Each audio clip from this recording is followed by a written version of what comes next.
I really wanted to give Trump supporters a win on this. I really did, because I know what it feels like to believe in someone, to want to prove everyone else is wrong, to want to vote for what matters. But I can't give you this one because I'm not that easily manipulated.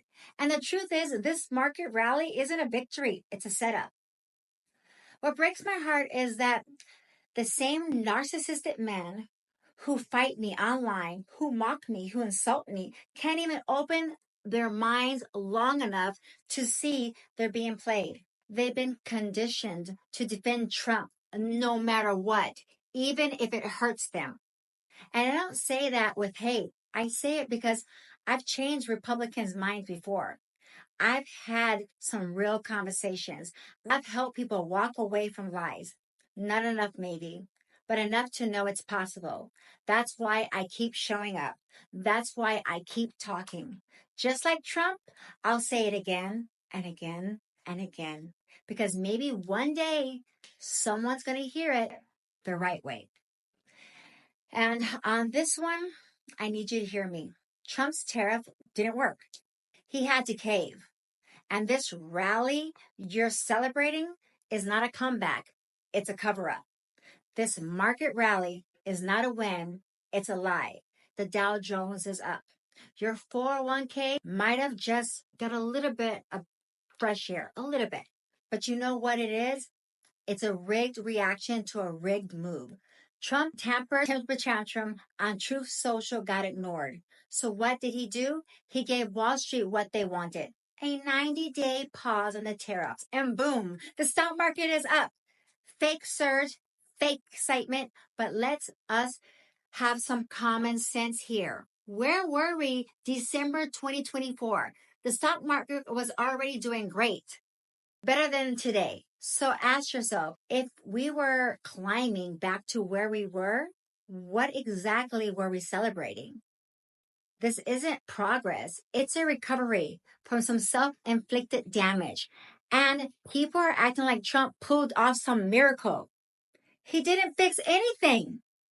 He didn't stop making it worse. People are celebrating, but the wealthy, they're not cheering. They're cashing out because they already were prepared. They knew this was coming. Somebody linked something. This isn't about policy. This is about positioning. They shortened the dip, they bought on the bounce, and they played you like a damn fiddle. This is a game. Create chaos, scare the public, profit off the panic. This isn't economic leadership. It's economic welfare. And the casualties aren't hedge funds. They're working class people. People lost their savings last week. People cashed out in fear, and the shark swam in immediately. And now Trump walks around with a smirk on his face like he fixed something. No, he broke it, then timed the fake repair for a payday. This wasn't leadership. It was a bump and a dump scam disguised as policy. And I'll say it again. This isn't a crash. It's a trap. And the reason Trump caved, because companies aren't walking away. They aren't scared of him.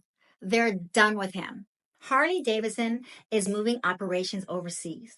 John Deere is shifting production to Mexico. Ford ignored his threats and kept expanding globally. General Motors is investing billions outside of the U.S.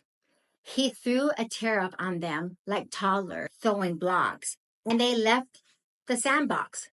So what's the next move? 100 million tank parade in Washington, D.C. on his birthday. While you're cutting back on groceries, he's playing dictator Coldplay with your money. And then there's Elon Musk, Trump's fake rival, a real partner in crime. They're fighting like middle schoolers on Twitter. Musk calls Trump's guy a moron. Trump panics when Musk screams about the market tanking. That, let's be clear, Elon isn't fighting for you. He's mad Tesla stock dipped. He's mad China is winning. And while pretending to be anti-government, he just cashed billions in federal contracts. He's not an outsider. He's the king of inside deals. And you're not invited to the table. And don't forget Margie Taylor Greene. Right before the stock market crashed, she dumped hundreds of $1,000s into U.S. Treasuries, then bought the Dollar General stock right before it jumped 29%. Coincidence? Hell no. That's insider trading. And if you did it, you would be in prison. But she'll be on another campaign check and on another Fox News interview. So while you're out here trying to survive, they're laughing, cashing checks, and calling it strategy. Let me tell you what's coming. A whole generation of working people are about to realize they were played like pawns. And when that day comes, I want every smug, arrogant, narcissistic man who told me I didn't belong in this conversation to kiss my fucking feet. Because I was right. Not because I shouted, but because I paid attention.